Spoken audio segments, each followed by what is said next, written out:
Bismillahirrahmanirrahim. Selanjutnya kami serahkan kepada Bapak Tuan Guru.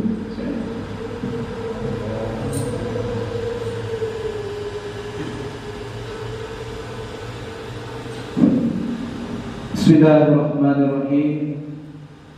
Assalamualaikum warahmatullahi wabarakatuh. Innal hamdalillah wassalatu wassalamu ala sayyidina Muhammad ibn Abdullah al-qaimi bi huquqillah ma daqat illa wa farajah. La hawla wa la quwwata illa billah. Subhanaka la ilma lana illa ma 'allamtana innaka antal alimul hakim. Rabbi shrah li sadri wa yassir li amri wa hlul 'uqdatam min lisani yafqahu qawli. Amma ba'd. Yang kami hormati Bapak Kakak Depak, meskipun beliau tidak sempat hadir di tengah-tengah kita, tidak ada kesibukan yang tidak bisa beliau tinggalkan. Para Bapak Ibu kasih yang kami hormati dan para pegawai di jajaran Kemenang Lombok Timur yang kami hormati pula, para segenap jemaah azani wa iyyakumullah.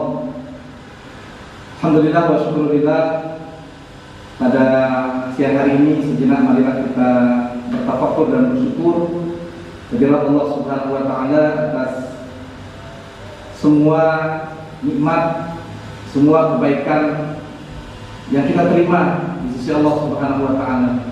Mudah-mudahan dengan bentuk kesyukuran kita menerima nikmat yang Allah berikan sehingga akan menambah kembali nikmatnya. Wa in ta'uddu nikmatallahi la tuhsuha. Kita menghitung segala macam nikmat Allah, maka sungguh kita tidak bisa menghitungnya. Hadirin jamaah rahimakumullah, tidak terasa ini pada hari ini kita sudah ke-8 mengikuti puasa kita. Karena Selasa yang minggu kemarin kita mulai awalnya, tidak terasa sekali, masya Allah. Yang namanya hari itu berganti dengan cepatnya. Al-waktu kasaif, waktu itu ibarat pedang. Ilam taqtahu qata'at, kata ulama. Jika kita tidak bisa memanfaatkan waktu dengan sebaik-baiknya, maka waktu itu akan menebas kita. Insyaallah, yang namanya waktu luar biasa. Semoga Allah Subhanahu wa taala menerima segala amal yang kita lakukan pada bulan Ramadan ini, dari awal, kemudian puasa kita, tarawih kita, qiraatul Quran, dan apa yang kita lakukan berupa kebaikan dan takarrub kepada Allah Subhanahu wa taala senantiasa diterima, dan pada saatnya nanti dilipat gandakan di sisinya, insyaallah sampai saat kita menempuh fitrah nantinya. Hadirin jemaah rahimakumullah, Allah Subhanahu wa taala melipat gandakan segala amal perbuatan pada bulan Ramadan. Di Ramadan merupakan salah satu daripada bulan yang 12 yang khusus disebut di dalam Al-Quran. Tidak ada bulan yang lain disebutkan di dalam Al-Quran kecuali Ramadan. Dan Ramadan menurut etimologi artinya panas atau membakar. Allah Subhanahu wa taala yarbidu dzunub bi Ramadan.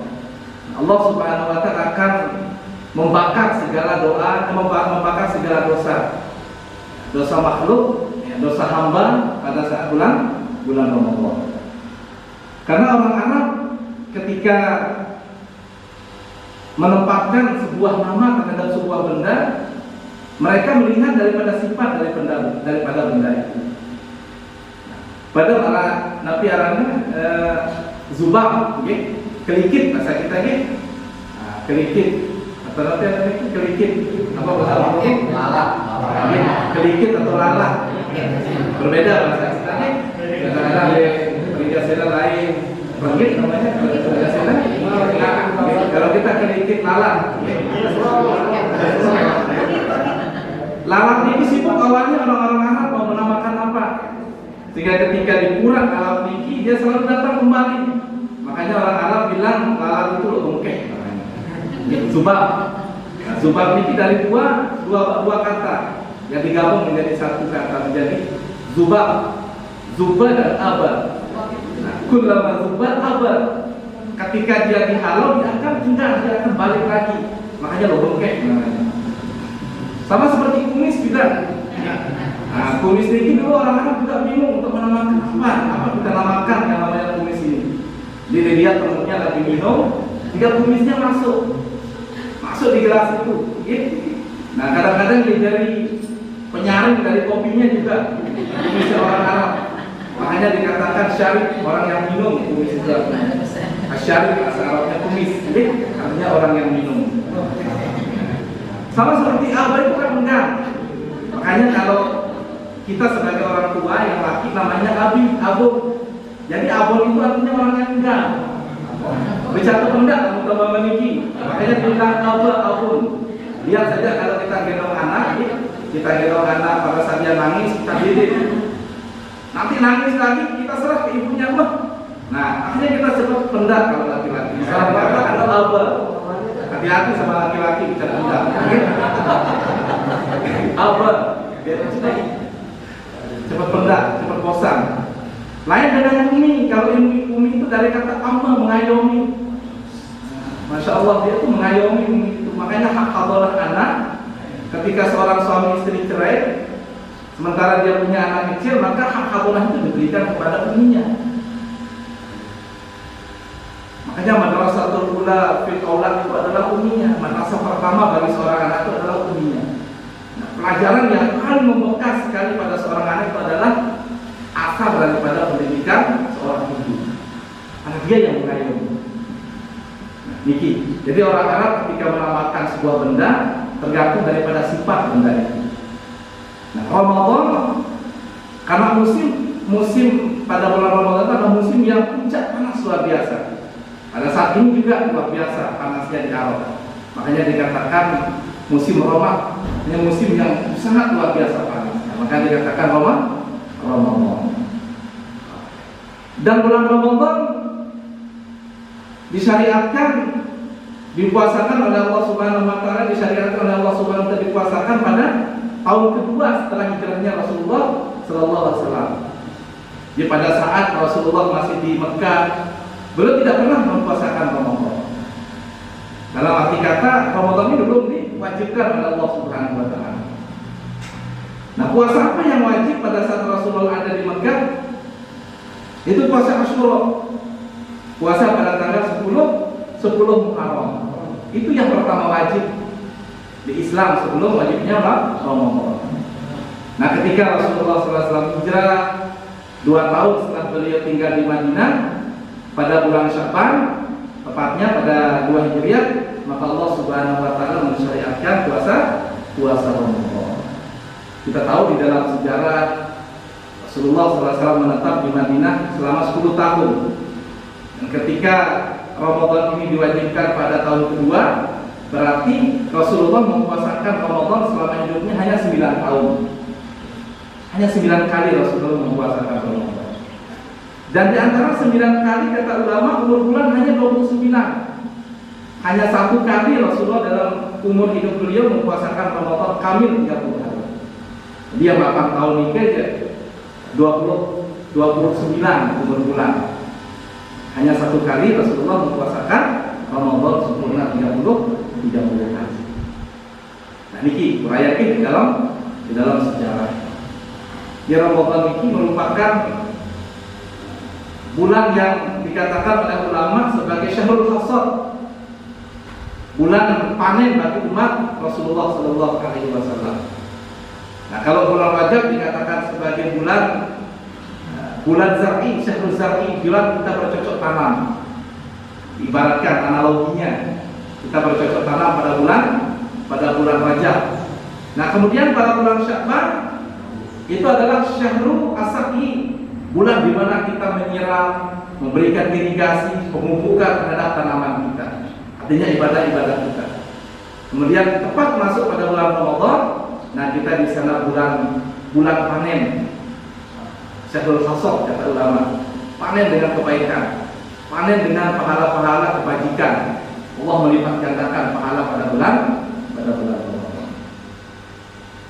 taqarraba fihi bi khaslatin minal khair kana kaman ada fardatan fi masiwa. Barang siapa yang mendekatkan diri dengan sebuah perbuatan sunnah pada bulan Ramadan, maka Allah membalasnya dengan pahala kewajiban pada bulan yang lain. Apa yang kita lakukan pada bulan Ramadan merupakan perbuatan sunnah, maka Allah akan membalasnya dengan nilai kewajiban dibandingkan dengan bulan yang lain. Artinya kita bersedekah misalnya pada bulan Ramadan, seolah-olah kita melakukan sedekah wajib, atau dalam kata lain kita seperti zakat dibalas oleh Allah. Kita sholat sunnah pada bulan Ramadan, maka Allah akan membalasnya sama seperti ketika kita melaksanakan pahala sholat wajib pada bulan yang lain. Wa man ada fardatan fi. Kemudian siapa yang melakukan satu kewajiban pada bulan Ramadan, karena kama ada sab'ina fardatan bima siwa, maka dia akan diberikan balasan sebagaimana melaksanakan 70 kewajiban pada bulan yang lain. Luar biasa para jemaah, luar biasa. Kita salat zuhur lebih-lebih secara berjamaah yang tadi sama seperti ketika kita melaksanakan 70 zuhur pada bulan selain Ramadan. Makanya umur kita dibandingkan dengan umat-umat terdahulu, meskipun kita gelas-gelas, kode-kode kecil-kecil, dan umur kita relatif pendek, tetapi nilai ibadah kita substansinya luar biasa di sisi Allah Subhanahu wa Ta'ala. Coba misalnya ini satu malam saja ketika ibadah kita muwafaqah bertepatan dengan Lailatul Qadar misalnya, semalam saja kita beribadah melebihi daripada ibadahnya orang yang 1000 bulan umat-umat yang lain. 1000 bulan itu sekitar 83 tahun. Kalau kita rutin beribadah 10 tahun saja dalam kehidupan kita, berarti 10 tahun ini dalam satu malam saja, berarti seolah-olah kita melaksanakan ibadah 830 tahun. Belum lagi nilai-nilai ibadah yang lain, belum lagi dengan nilai-nilai plus-plus yang lain yang Allah janjikan.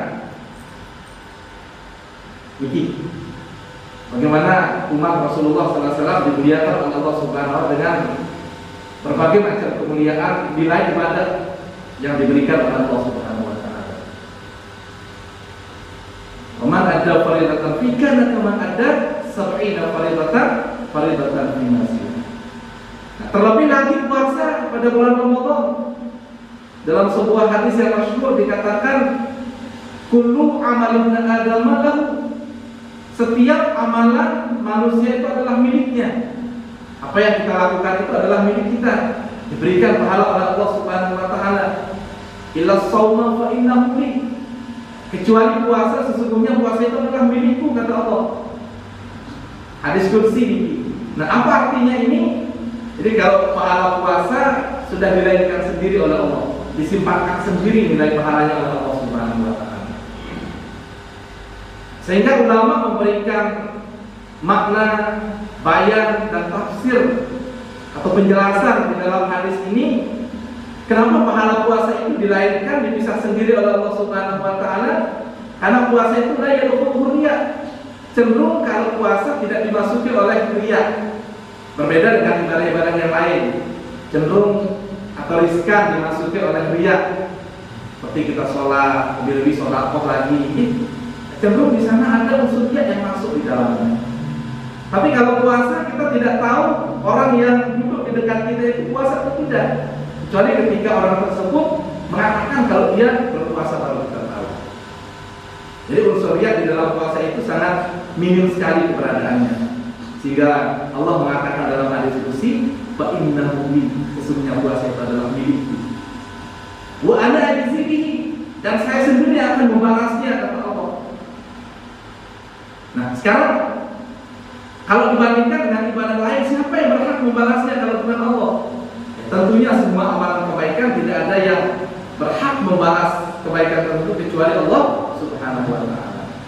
Tapi arti dari hadis ini ketika Allah mengatakan wa ana ajzi bihi, artinya Allah Subhanahu wa Ta'ala mempunyai batasan tertentu di dalam memberikan balasan pahala puasa di sisinya.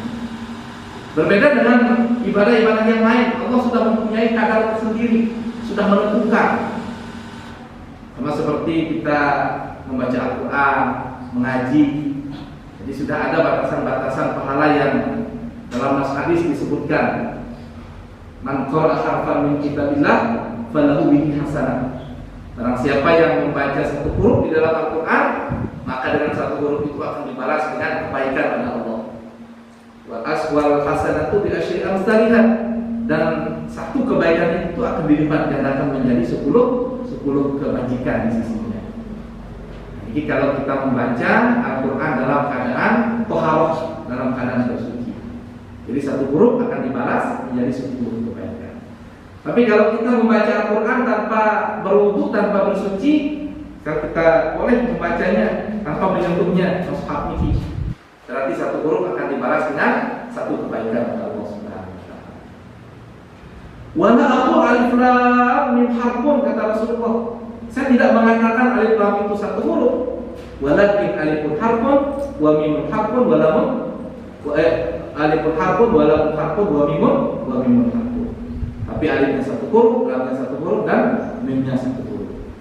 Berapa juta, berapa jumlah daripada huruf dalam Al-Quran, nah akan dibalas dengan 10 kali lipat pada Allah masing-masing satu hurufnya. Sudah ada kadar tertentu Allah tentukan. Kemudian infak di jalan Allah sudah ditentukan oleh Allah Subhanahu wa taala. Barang siapa yang menginfakkan hartanya di jalan Allah Subhanahu wa taala, masalul ladzina yunfiquna amwalahum, gambaran orang-orang yang menginfakkan hartanya di jalan Allah, kamatsali habbatin ambatat sab'a sanabil fi kulli sumbulatin mi'atu habbat. Maka gambarannya sama seperti orang yang ketika menanam satu benih, kemudian ketika dia tumbuh akan menghasilkan 7 tangkai. Maka dalam setiap 7 tangkai itu akan menghasilkan masing-masing tangkai 100 buah. Jadi kalau 7 kali 100, 700. Ketika kita berniaga dengan Allah Subhanahu wa taala, maka kita punya modal 1, Allah akan membalasnya dengan 700 kali lipat. Itu pahala sedekah. Nah, tapi khusus masalah pahala puasa, Allah mengatakan wa ana ajzihi, saya sendiri akan membalasnya. Apa kata ulama? Aidal qadaralahu. Allah tidak mempunyai batasan kadar ketika membalas pahala puasa. Innama yuwaffas sabirun ajrahum bighairi hisab.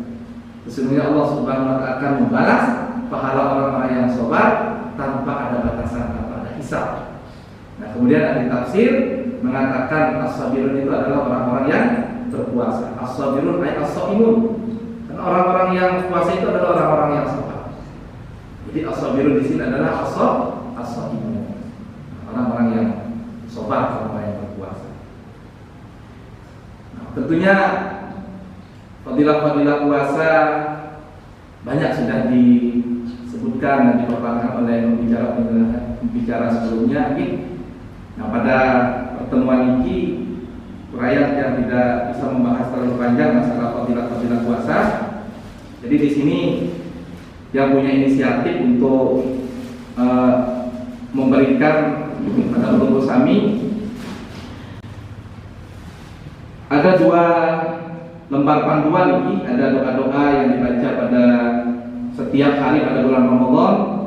Kemudian ada doa yang kita baca pada saat sebelum berbuka puasa, pada saat berbuka puasa dan setelahnya. Kemudian ada doa-doa yang sangat mujarab di sini untuk kita baca pada setiap selesai tarawih, witir dan sebagainya. Dan ada juga di sini disebutkan teori menentukan kira-kira kapan turunnya Lailatul Qadar. Nah, di sini dulu pada saat yang ngaji di Mekah, nah kita dibagikan dan dijasahkan doa-doa ini. Hanya tidak ada salahnya, meskipun Lailatul Qadar mungkin Allah tentukan nanti pada akhirnya, pada akhir Ramadan, tapi tidak ada salahnya. Lebih awal kita singgung sedikit masalah niki. dan ampuranya ini sambil dibagi. Nah, mudah-mudahan ini bermanfaat. Kalau kurang, misalnya bisa digandakan lagi nanti.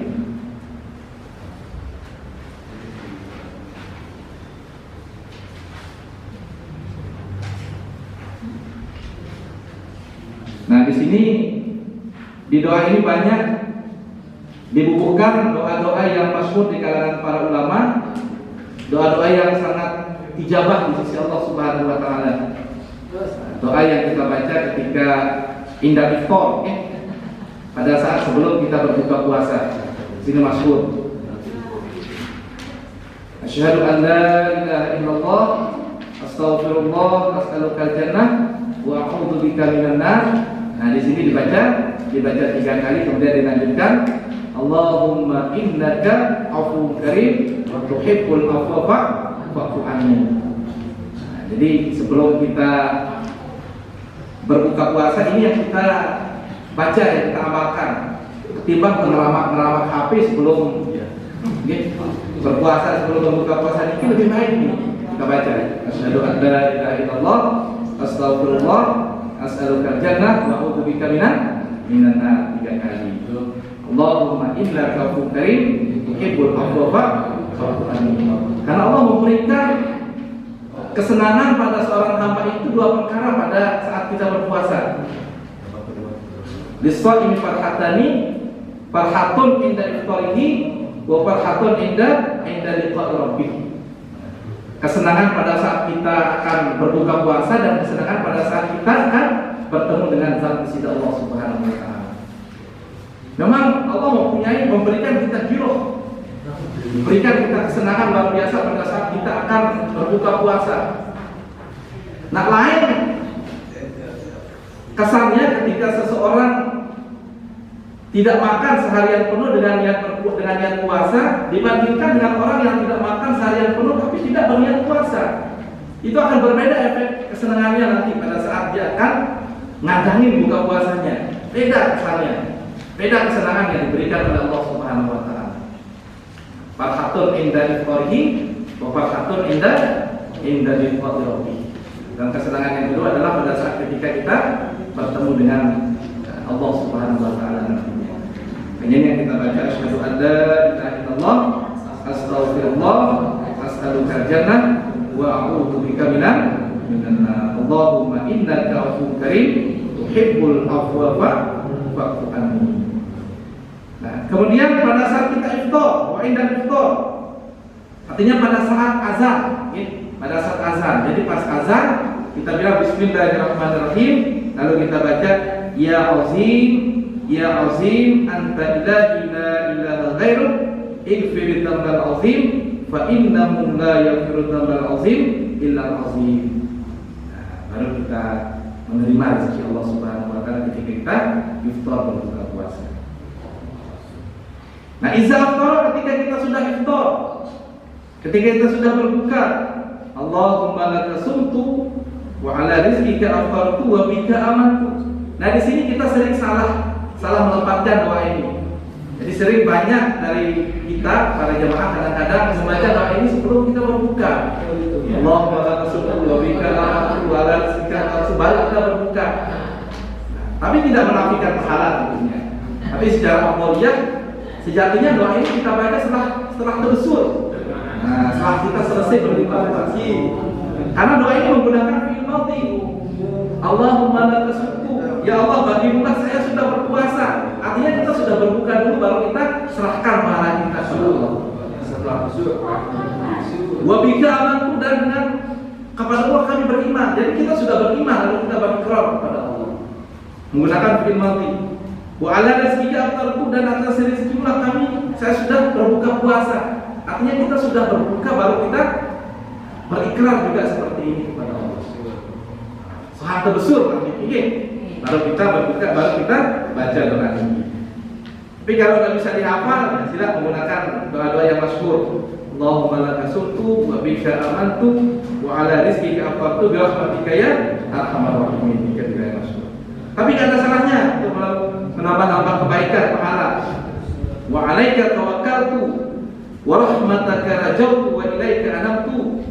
Allahumma dhahaba az-zama wa talat al-'uruq wa thabata al-ajru insyaallah ta'ala ya wasi'al fadli ighfirli alhamdulillahilladzi 'anani fasumtu wa razaqani fa aftartu ila akhir. Ila akhir doa. Nah, ini doa yang kita baca pada saat kita selesai berbuka puasa. Nah, kemudian yang keempat yang di bawahnya man afṭara indal ghair falyaqul. Doa yang kita baca ketika ada orang yang mengundang kita berbuka puasa. Kita mendoakan sahibul hajahnya. Kita mendoakan sahibul hajahnya. Karena luar biasa orang yang mengundang orang berbuka puasa. Ketika makanan itu masuk pada perut orang yang berbuka puasa, maka Allah akan memberikan pahala sebagaimana pahala orang yang berbuka puasa. Sebagaimana pahala orang yang puasa tadi. Ini kelebihan orang yang memberikan makanan terhadap orang yang berpuasa. Allah akan memberikan balasan seperti balasan orang yang berpuasa tadi. Nah, ini kita baca. Afṭara 'indakumus shā'imun wa akala ta'amakumul abrar wa shallat 'alaikumul malaikatul akhyar. Allahumma barik lahum fīmā razaqtahum wa ighfir lahum warhamhum. Nah, ini doanya. Kemudian di bawahnya lagi doa Ramadan yuqra'u ba'da salat tarawih. Nah, ini yang kita baca setelah salat tarawih sebelum witir. Alhamdulillahirabbil alamin. Wassalatu wassalamu ala asyrafil mursalin sayyidina Muhammadin wa ala alihi wa sahbihi ajma'in. Allahumma fariqal furqan munazzilal Qur'an bil hikmati wal bayan ila akhir doa. Nah, ini kita baca pada saat setelah salat tarawih. Karena tarawih bagian daripada khususiyat dari umat Rasulullah SAW, dan tarawih khusus juga pada bulan Ramadan. Dan tarawih ini tentunya lebih afdal salat isya'nya, lebih afdal salat isya, bahkan juga lebih afdal salat ba'diyah isya. Nah, sering kadang-kadang para jamaah salah kaprah. Mereka salat isya di rumah, kemudian berbondong-bondong nanti salat tarawih di masjid atau di musala. Pikirannya salat tarawih ini lebih afdal daripada salat isya. Kalau salat isya dia sendirian secara munfarid, kemudian salat tarawihnya nanti berbondong-bondong pergi ke musala, pesantren, ke langgar dan sebagainya.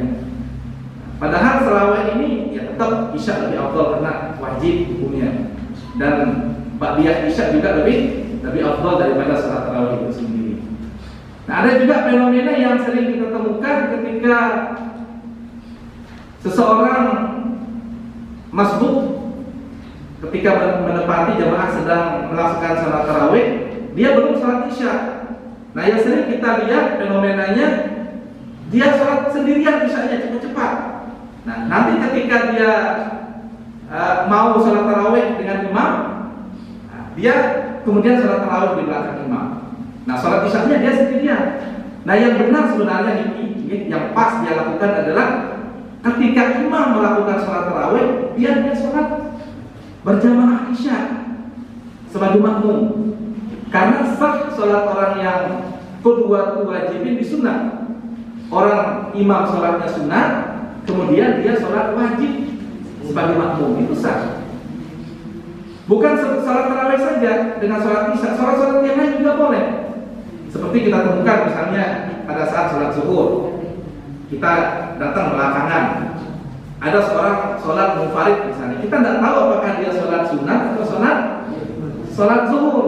Kita tidak perlu menanyakan orang sholat, Anda sholat zuhur apa enggak? Tidak perlu seperti ini. Silakan ikuti saja di belakangnya. Dia sholat zuhur atau sholat sunnah, sah kita niat sebagai makmum sholat zuhur, sholat niat wajib. Imamnya sholat sunnah, kemudian makmumnya sholat wajib, sah juga. Sama seperti sholat tarawih, biarkan imam berniat sholat tarawih, kemudian kita sebagai makmum sholat isya.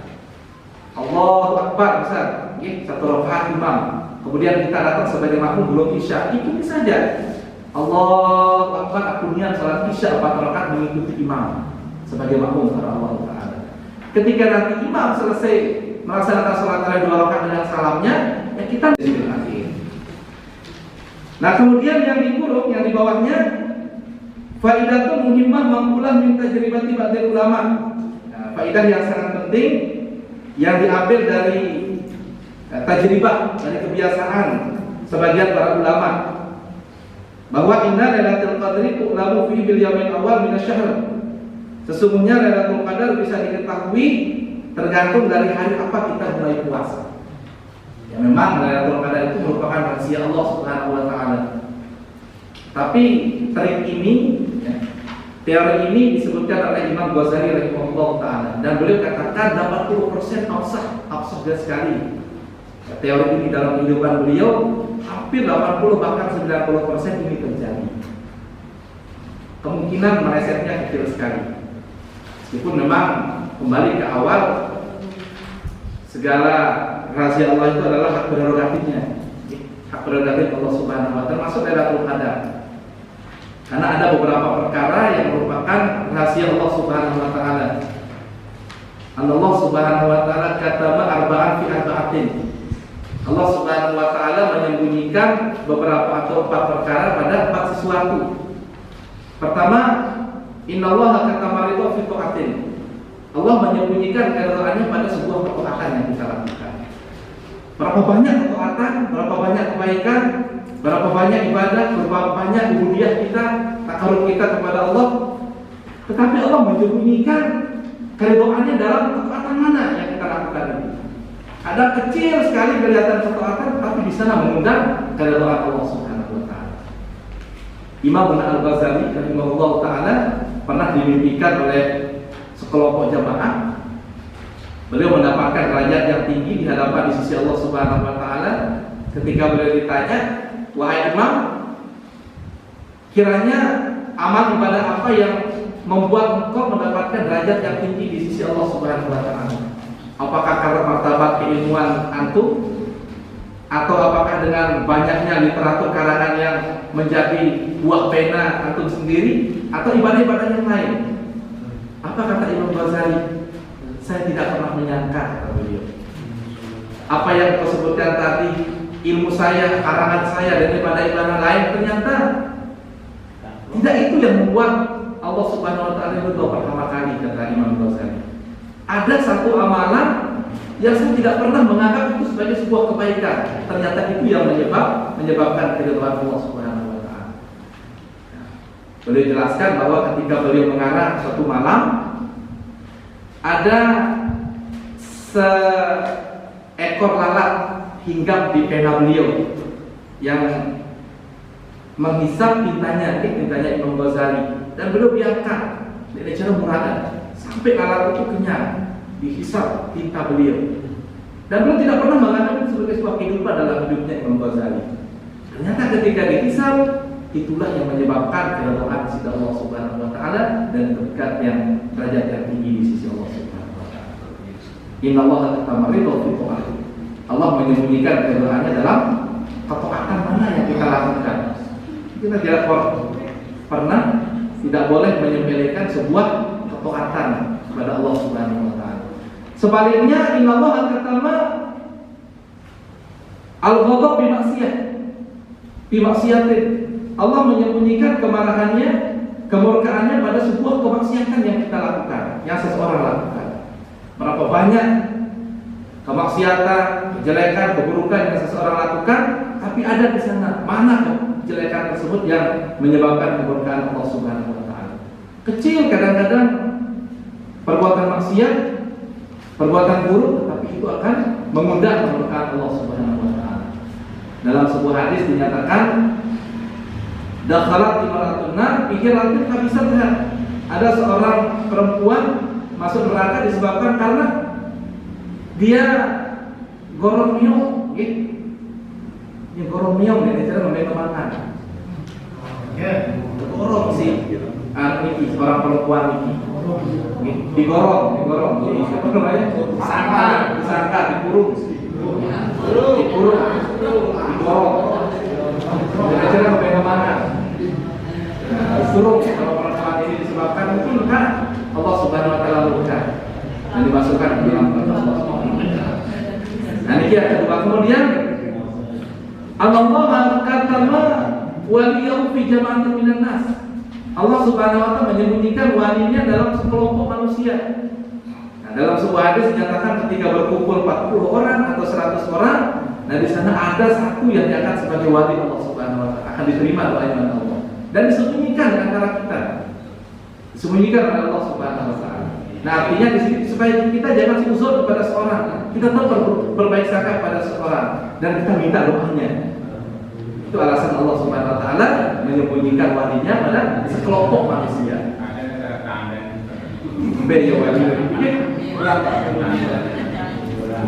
Nah, yang keempat, Allah katama Lailatul Qadri fi layalir Ramadan. Allah menyembunyikan malam Lailatul Qadar pada hari-hari pada malam-malam Ramadan. Kita tidak tahu di mana Allah Subhanahu wa taala menyembunyikannya. Takdirnya di mana Lailatul Qadar? Turunnya kapan? Allah Subhanahu wa taala sembunyikan hal itu. Artinya apa? Supaya kita tetap berharap. Kalau setiap malam tetap kita berharap mungkin malam ini, mungkin ada 21, 22, 23 sampai akhir. Tetap kita berharap sehingga kita muhasabah meningkatkan amal kebaikan kita khususnya pada bulan Ramadan. Khususnya lagi pada nisful akhir pada tanggal 21 sampai 30-nya. Khusus lagi pada malam-malam ganjil. Nah, tetapi di sini yang namanya rahasia, yang namanya rahasia kita sebagai manusia saja, apapun bagaimanapun kita umpetin rahasia kita, bagaimana kita menutup rapat rahasia kita, tetapi kadang-kadang kita butuh teman curhat. Ada satu orang yang kita anggap amanah, kita curhat kepada seseorang untuk menyimpan rahasia kita. Nah, Allah Subhanahu wa taala juga begitu, meskipun bagaimanapun rapatnya rahasia, tetapi ada sekelompok ulama, orang-orang yang dekat dengan Allah Subhanahu wa taala, Allah berikan kadang-kadang. Allah beri kasih tahu rahasia-rahasianya. Ini tidak ada yang mustahil ketika Allah Subhanahu wa taala berkehendak. Nah, di sini Lailatul Qadar bisa diketahui menurut teori atau trik Imam Ghazali rahimahullah taala tergantung dari awal kita mulai puasa. Fa in kana awwaluhu yaumal ahad aw yaumal arbi'ah fa hiya lailatul 29. Kalau nanti awal puasa hari Ahad atau hari Rabu, nah kebiasaan Lailatul Qadar itu akan turun pada malam 29. Ini teori-teorinya membaca. Fa in kana awwaluhu yaumal isnain, kalau nanti awal puasa itu hari Senin, fa hiya lailatul 20. Nah kebiasaan Lailatul Qadar pada malam 21. Fa in kana awwaluhu yaumal